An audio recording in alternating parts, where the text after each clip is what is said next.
We're going to get underway in less than a minute from now. We'll just give the various leaders and representatives, heads of states, an opportunity to be seated before we resume this program, IDA21 Africa Heads of State Summit.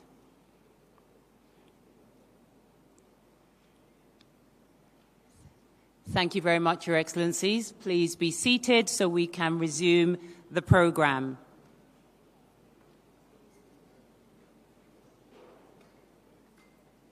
I think everybody is comfortable. Please, if you are in the audience, also please take your seats so we can continue this program. Thank you very much.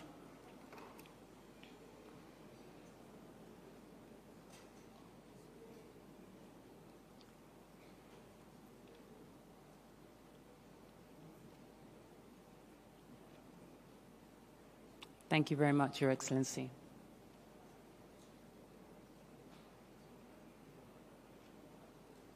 I believe I have the go-ahead to resume the program. As we heard this morning, today is a pivotal moment in the build-up to IDA21. As African leaders forge an alliance and speak in one voice about their most pressing challenges and priorities.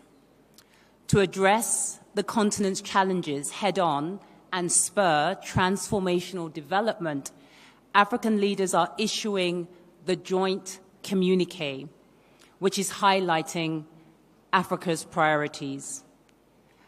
In the joint communique that was discussed by our honorable heads of state in their deliberations, and invite all of you to hear the main points which were discussed. Let's give him a round of applause as he comes up on stage. You're welcome, Your Excellency. Thank you.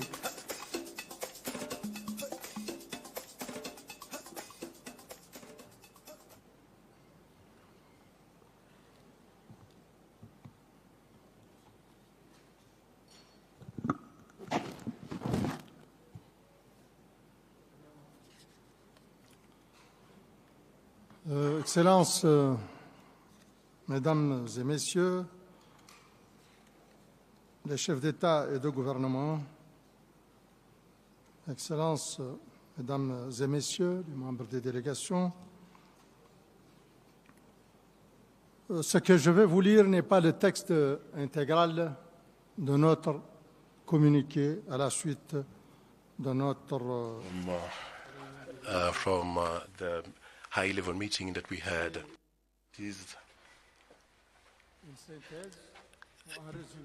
So it's just a summary of what has been discussed. À la suite de la réunion des chefs d'État et de gouvernement africains des pays signataires en faveur d'une 21e reconstitution ambitieuse of the 21, as well as of the International Association of the 21, we are publishing the complete communique called Communique of Nairobi, which summarize our discussion in order to bring some light on the process of the replenishment of leader, and as well as the main point of these communiques are as follow. The first one, as head of state and head of government, we met in April in Nairobi in the Republic of Kenya to scan our priorities, as well as to come up with a continental alliance in order to use efficiently funding from the World Bank in order to meet our development programs. We were also accompanied by other leaders as the African Union Commission, different regional communities, agencies from United Nations, as well as civil society. We send our we recognize Dr. William Samuel Ruto, President of the Republic of Kenya, as well as the chair or the President of the World Bank Group, Mr. Adiabanga. 2. We have recognized the excellent partnership that our country do have with the International Association Development, IDA, for the funding and the support they are providing us. IDA is providing support for 75 countries, whereby half of it are in the African continent. We are expressing our deepest gratitude to IDA, and also we are committing ourselves to play our role in order to get an impact in terms of the development of our people. And number 3, we are in a moment whereby the African continent provides a wonderful opportunity for our people as well as the world. However, we have been touched by, or we've been affected by a different crisis just after the pandemic. Our countries are now coming back because of our support, and also because of our youthful population, as well as the abundance of natural resources, as well as the spirit. Continent. 4. IDA model has proven a good result in terms of the existing architect allowed us to access to different support packages of country, especially in management conflict, as well as forced displacement, regional integration, as well as the response to crisis and climate change response, as well the development of private sector and others. IDA will remain our partner of development and one of the main resources of funding for majority of Sahel Africans. 5. It is urgent to invest in the economic transformation of our continent, as well as to focus on the main priority that we have identified. Let me underline the issue of human capital, invest in human capital to allow the private sector to create employment, and employment of good quality, and also the access to energy, as well as the digitalization, enhance the resilience to the climate change, and also ensure prosperity of our people. We have laid the foundations, and we need now to record the fruits of having a unique market, as well as to focus on regional market and any issue related to funding, as well as digitalization. 6.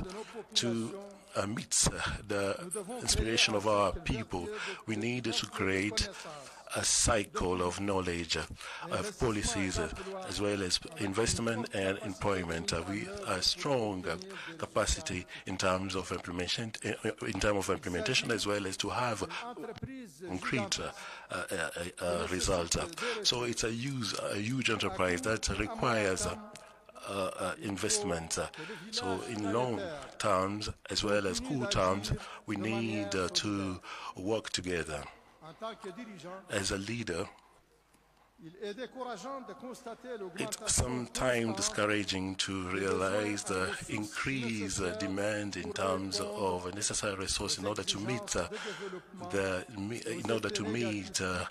requirement of development as well as climate change.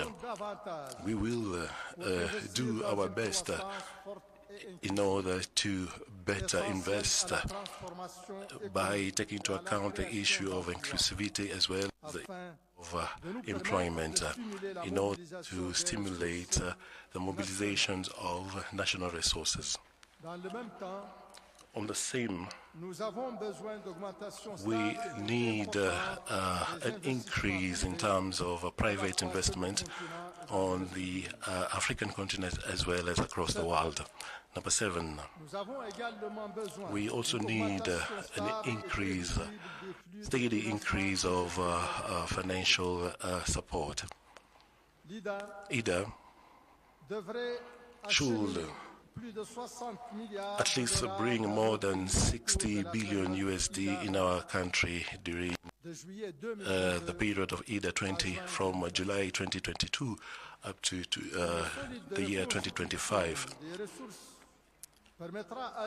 So a strong financing will enable IDA to associate itself efficiently with our countries in order to meet the priority that we have identified in our country and in different regions, and then to come up with a common agreement. So we call upon on a refurbishment, a solid one, a strong one for IDA 21. 8.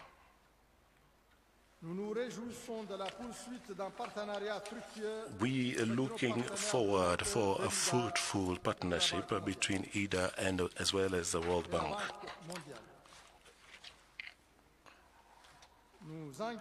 We are committing ourselves as head of state, as head of government, to meet regularly and also to extend our support and enhance national capacity as well as national system and renew our commitment to transform our economy through a strong governance as well as based on economic strategy that prioritize the development of the private sector, and also by focusing on mobilizing national resources in a transparent manner as well as efficient manner. And we need to strengthen governance as well as our willing to respect our commitment in relation to the climate agreement signed in Paris. 9. Finally, we are encouraging the partner as well as donor of IDA to overcome the challenge of our century in order to avail their financial availability of IDA, as well as to have a strong constitution of resources in order to contribute as well as to meet the a sustainable objective, as well as to overcome world challenges, as well as the Africa challenges as it has been mentioned in our communique. As I have mentioned in the beginning, we will publish the full communique of IDA that the African state as well as African government have adopted in front of all different representatives. We thank you. We really thank you all. Thank you so much.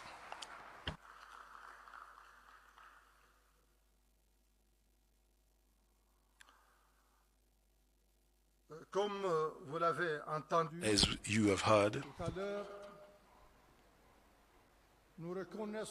we recognize that Africa plays a major role in the economical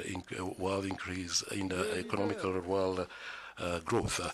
And the leaders that are gathered today have showed their will to really focus on inclusive growth as well as sustainable growth in Africa in partnership with IDA.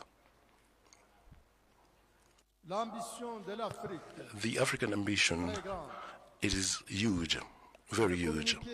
And the communique that I've just read show the collective will as well as the engagement of African leaders to implement strong solutions that we have identified. And now I have the honor and the pleasure to invite Mr. Ajay Banga, Chair of the World Bank, in order to launch the new coalition of IDA that is made of different partners from the civil society, foundations, private sector, youth, all together brought their effort in order to implement a very strong coalition for IDA. Mr. Chair.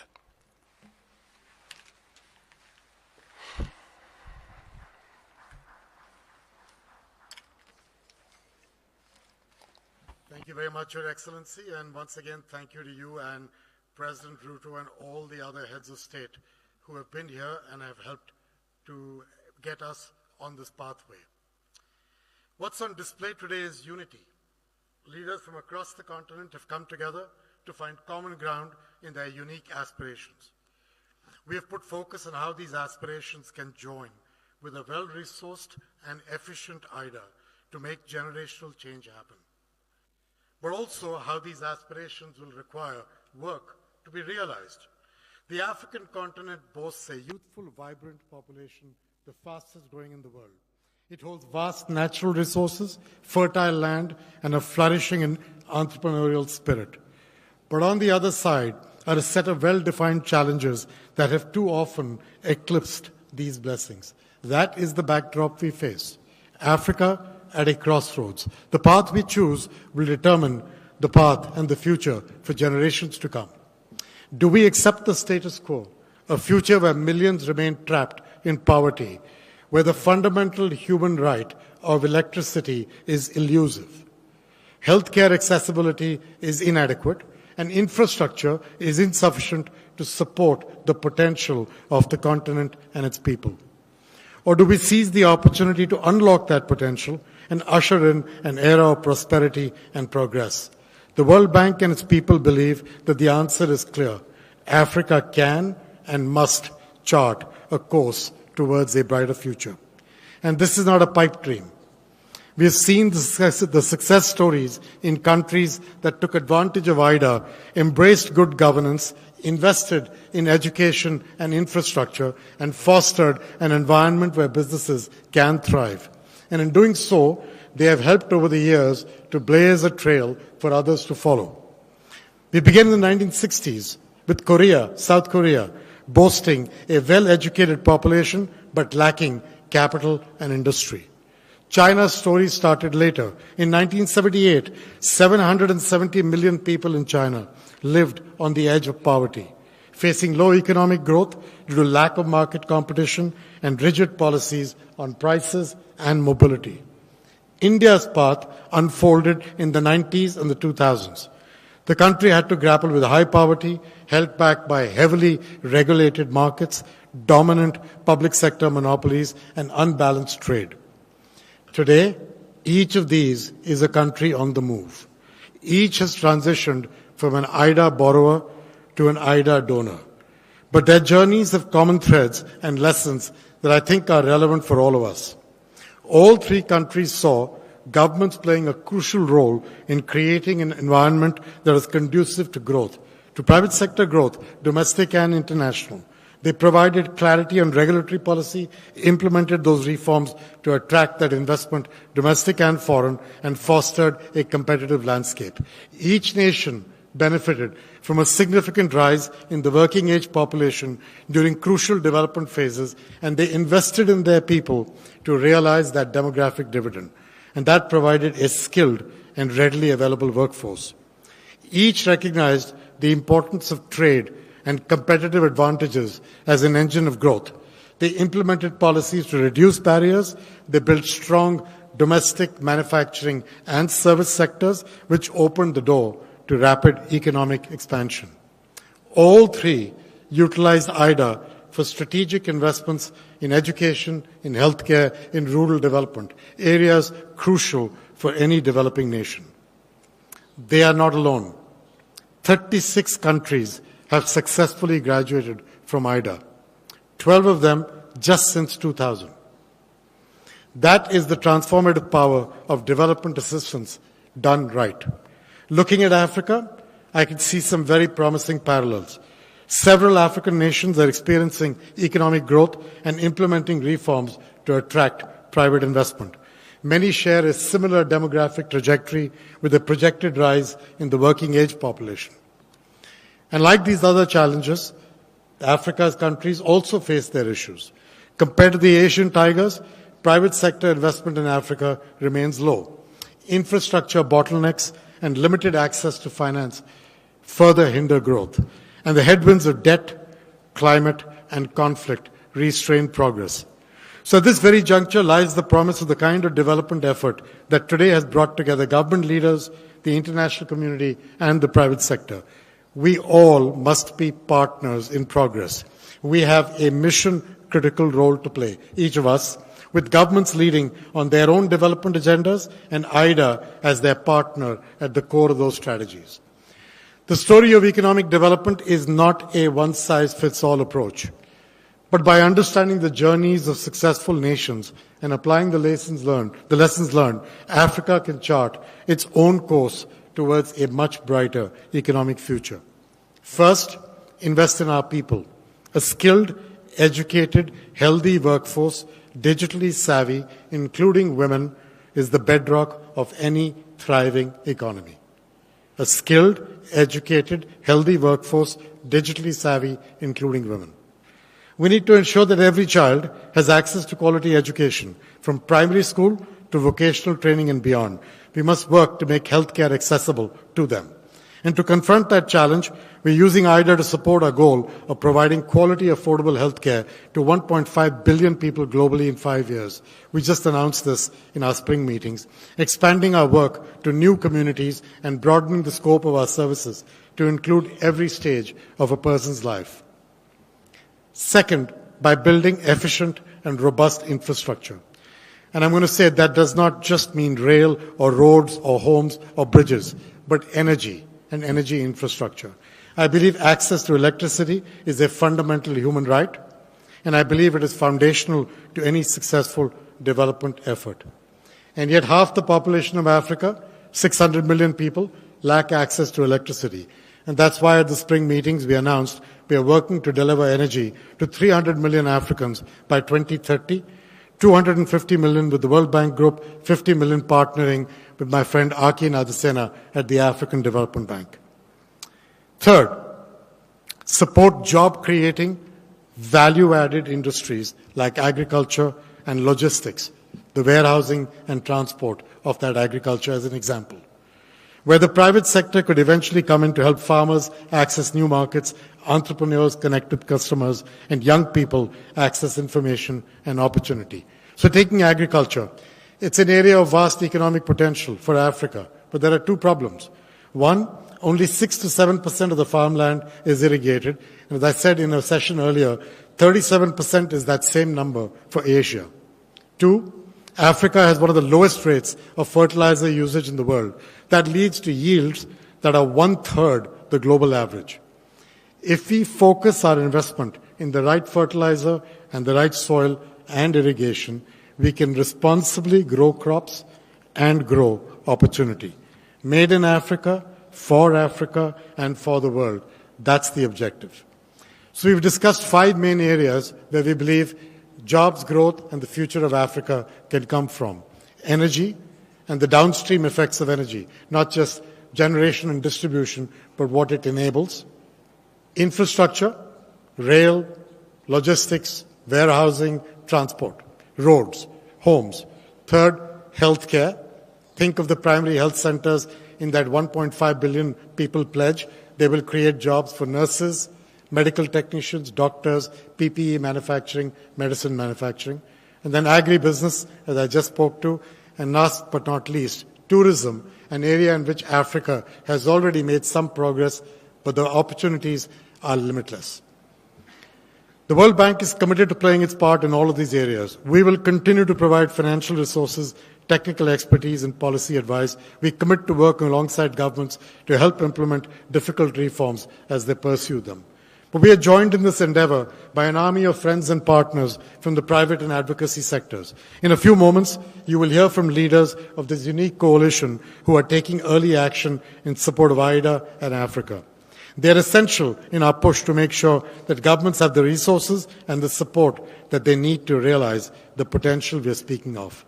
I'm looking forward to joining them again later this year at the big conference in Côte d'Ivoire to support the IDA21 replenishment. But the ultimate responsibility lies with Africa itself. Its leaders must embrace bold reforms, fight corruption, invest in their people. They must create an environment where creativity flourishes and innovation thrives. The future of Africa is not predetermined. It is a choice between stagnation and progress, despair and hope. Let us choose the path of greatest potential. Let's choose a brighter, more prosperous future for Africa, a future where every child has the opportunity to thrive, and count on the World Bank Group and its people to be by your side, to be the hand on your back. We commit that to you. Thank you very much. Thank you very much, Your Excellency, President of World Bank Group, Ajay Banga. I've been asked to acknowledge the presence of the Vice President of the Federal Republic of Nigeria, Your Excellency, Shetima Kashima. Welcome to Kenya. Let's move swiftly on. As we just heard, IDA is about partnerships, unity, and coalition. IDA21 provides a window of global opportunity. IDA Coalition brings together a community of partners, all playing their part to work together for a successful IDA21 replenishment. With that, I would like to invite now the members of the IDA Coalition who are present here today to deliver their remarks. Please allow me to first welcome Ms. Ndidi Wunele, President and CEO of One Campaign. Ndidi, if you could come to the podium. Thank you.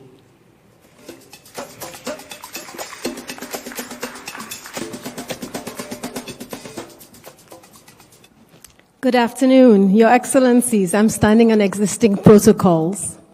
I'm excited to serve as an IDA champion, and we at the One Campaign are committed to serve on the IDA21 coalition, which brings together civil society, youth, and the private sector with a shared vision for a bold and transformational IDA21. I first visited Kenya when I was 6 years old in 1981 as a Nigerian tourist with a love for this lush and beautiful country. And every country that I've visited across Africa has shown me the beauty of our continent. Vibrant young people, entrepreneurial culture, children with hope, energy, and courage. So imagine my shock on moving to the United States when I turned 16 to learn that the face of Africa was a hungry child and that the face of poverty was a female farmer from Africa. This narrative represents the danger of a single story, and one that I've fought for the past 22 years to change as an entrepreneur working across Africa, promoting agribusinesses, youth leadership, economic growth, and trade. In my role as the first African CEO of the One Campaign, a 20-year-old organization, I am committed to building Africa's agency, ensuring that we are speaking with one voice and working collaboratively to shape the narrative and drive growth. And to bring around the potential to bridge this gap between Africa's poverty story and our wealth creation story. IDA21 gives us the unique opportunity to do that at scale. IDA21 is also one of the best buys in development, with a long track record of delivering impact. And this financing is critical for enabling our vulnerable African countries in their recovery from current challenges and supporting their development priorities. IDA gets the most out of the balance sheet and allows donors to increase their reach and development impact.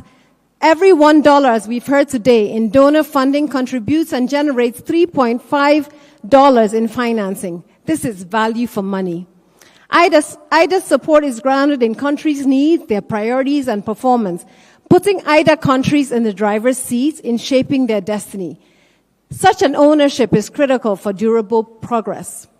IDA21 will be transformative for three main reasons. But first, we have to make those commitments. First, for the World Bank and African presidents, transparency and accountability must become the hallmark of IDA in Africa.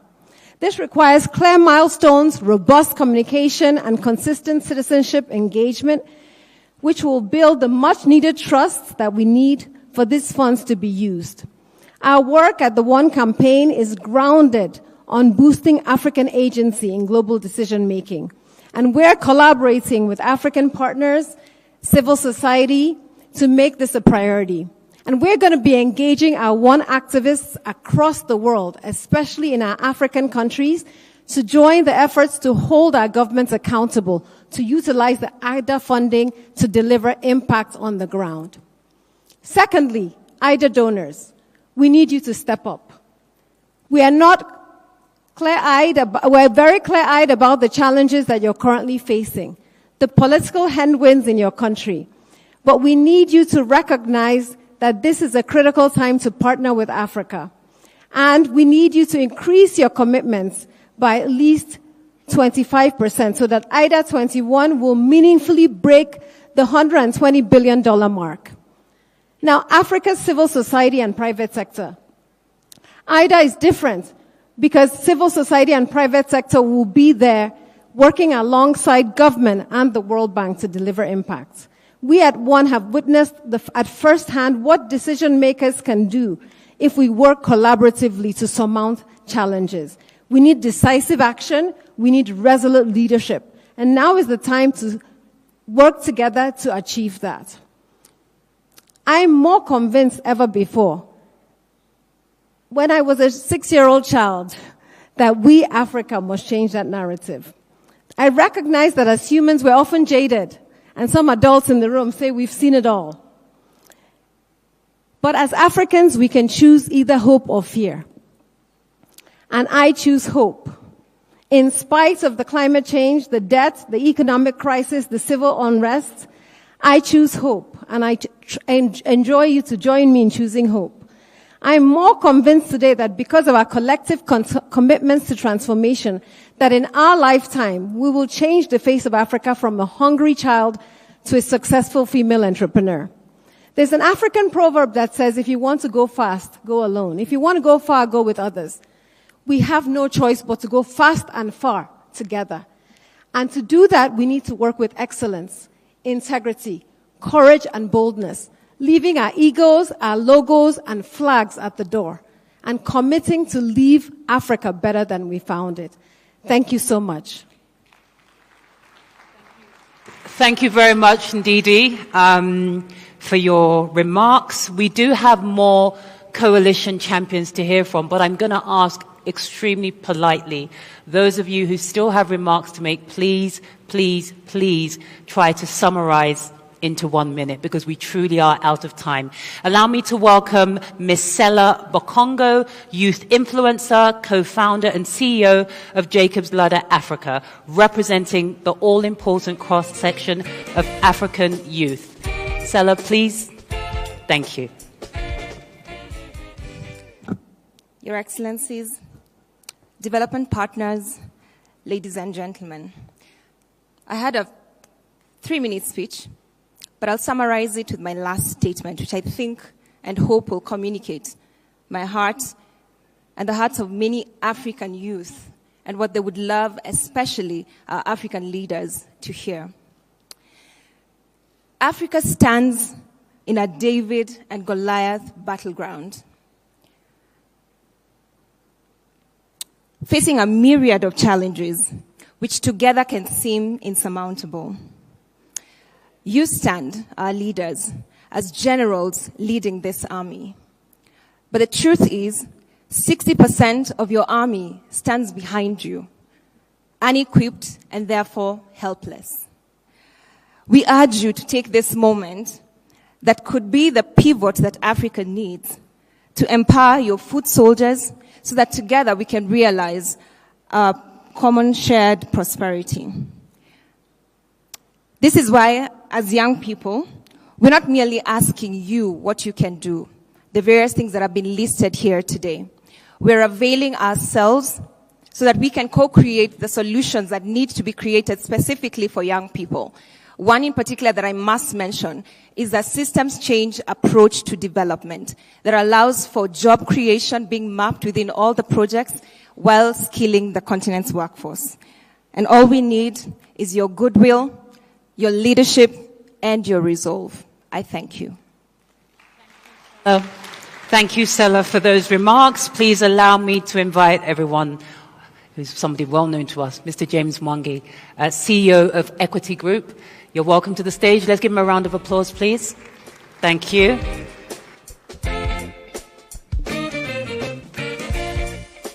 Your Excellencies, African heads of state, the World Bank President and your leadership team, it's a pleasure for the private sector to be given a chance.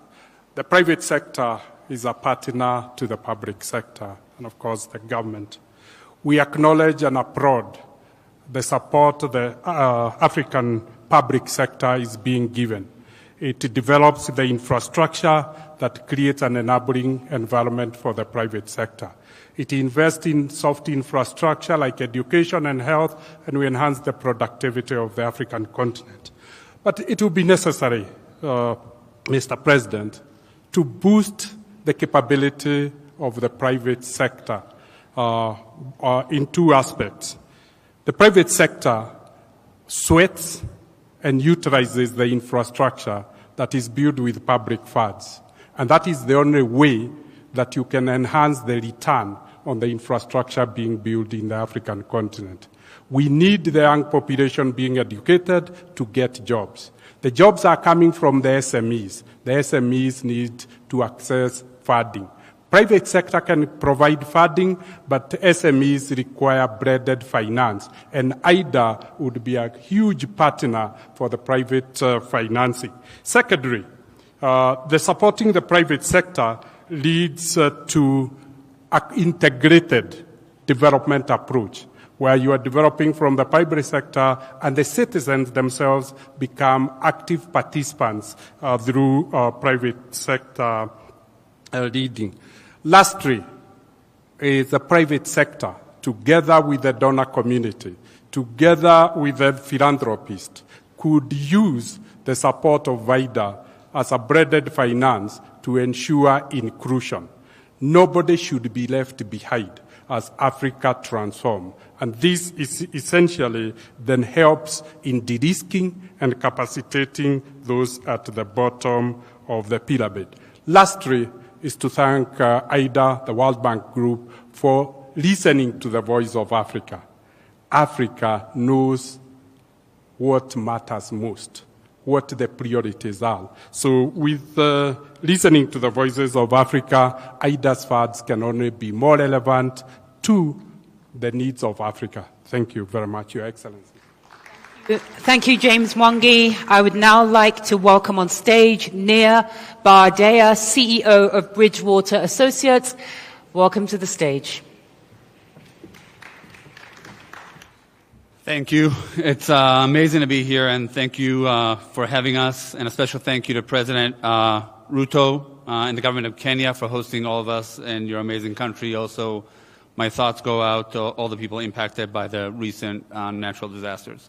Also, good to see my friend Ajay Benga, the head of the World Bank, and also thank you and the World Bank for your efforts, and recognize all the distinguished African heads of state who have gathered here today. So it's a privilege to add our support to the work that so many of you are doing to realize the potential of the African continent. But if you let me take a step back for a minute, for nearly 50 years, Bridgewater has been mapping out the cause and effect linkages that underpin the world's economies and markets. This includes short-term impacts like credit cycles, but also very critical long-term effects like deleveraging, like productivity changes.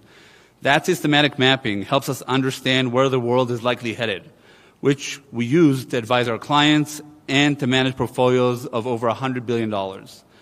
But more importantly, having a sense of where the world is likely headed also helps us see how different policy decisions could send the world down very, very different paths. That's why I'm here today. The dramatic long-term changes in Africa will be some of the most consequential factors in shaping what the world looks like over the next 50 years. The changes that will happen are inevitable. How those will impact the world is a complete choice. The decisions that policymakers make in the coming months will determine the outcome of that choice. Let me take a minute to just describe how we see things. Today, 1/8 of the world's working age population lives in sub-Saharan Africa. That's a little bit under 700 million people. If we look ahead, Africa's population is going to boom, growing by 30% each decade, at the same time that the entire, basically, rest of the world has a population decline. That means that 3/4 of the world's working age population growth will come from the African continent, and as a result, in my lifetime, 1/3 of the overall working age population in the world will be here on the continent. This changes the reality, and it means that the continent will have a massive levered effect on what the world will look like. If this increase in population corresponds with a significant increase in productivity, like Ajay just described, we will activate untapped human potential that will spur a huge source of growth for the entire world. If, however, we continue down the current path and the continent and the world will be destabilized, with global inequality rapidly growing. Many more people in the continent, in the most critical age brackets, in the area most impacted by climate change, we've just heard from several leaders describing that today, will not have the opportunity to realize their individual and collective potential. To make this tangible, Ajay talked about 600 million people in sub-Saharan Africa. That's half of the population that don't have access to electricity today. In some countries, that number is 25%. And that's what the rest of the world, that number is 90%. So let's just be clear, shrinking population in one side of the world, facing the biggest productivity boom of a generation with artificial intelligence and in machine learning, while at the same time, here in this part of the world, the booming population is facing a productivity stagnation largely cut off from the most basic ways of advancement. This will impact everyone on and off the continent, and to avoid that train wreck and to harvest a huge population in Africa, instead of the net outflows, we need to dramatically increase the investments in education and infrastructure in healthcare in the continent now. Bridgewater is excited to partner with heads of state and Ajay Benga and the World Bank, with Global Citizen, with other great investors and economists to help understand the issues and make good decisions. I look forward to seeing many of you later this year to discuss and to move these subjects forward. Thank you very much. Thank you very much, Nir. Lastly, I would like to call on stage Mr. Hugh Evans, founder and CEO of Global Citizen. Mr. Evans, welcome to the stage. Please keep your remarks to the minimum, if possible. Thank you. Thank you, and good afternoon, Your Excellencies. And it's an honor to be with you today in beautiful Nairobi. I'd like to especially thank His Excellency President Ruto for hosting us, and I'd also like to acknowledge the President of the World Bank Group, Mr. Ajay Benga.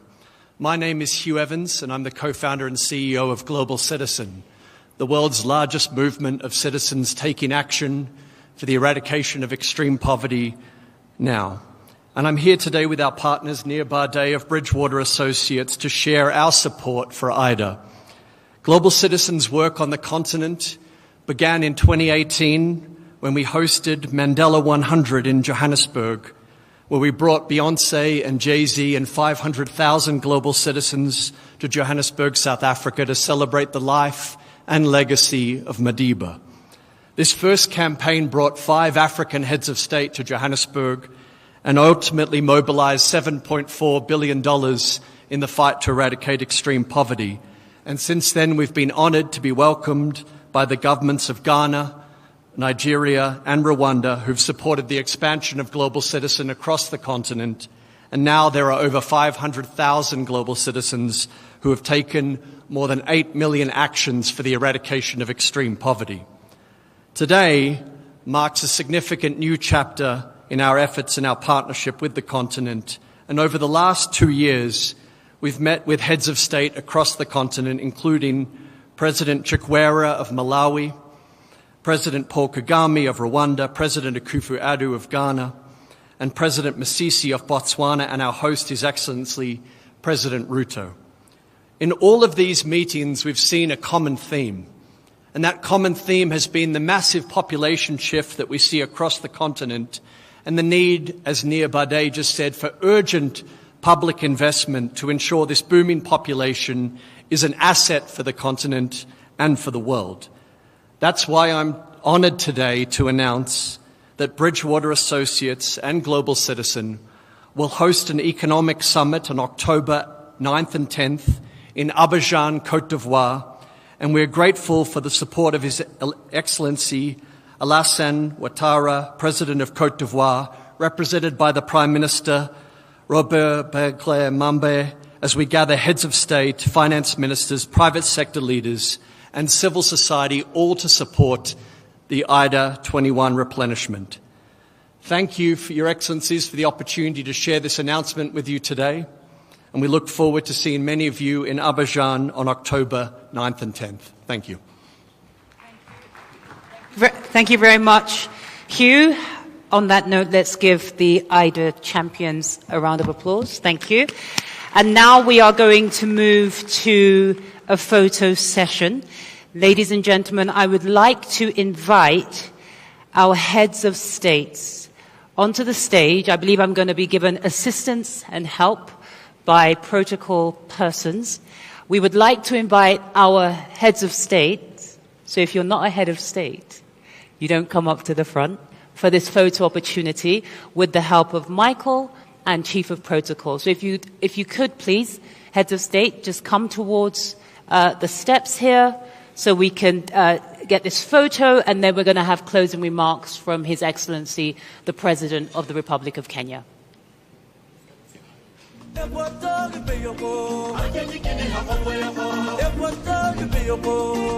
Please clap for them as they gather. Thank you. Thank you. Thank you.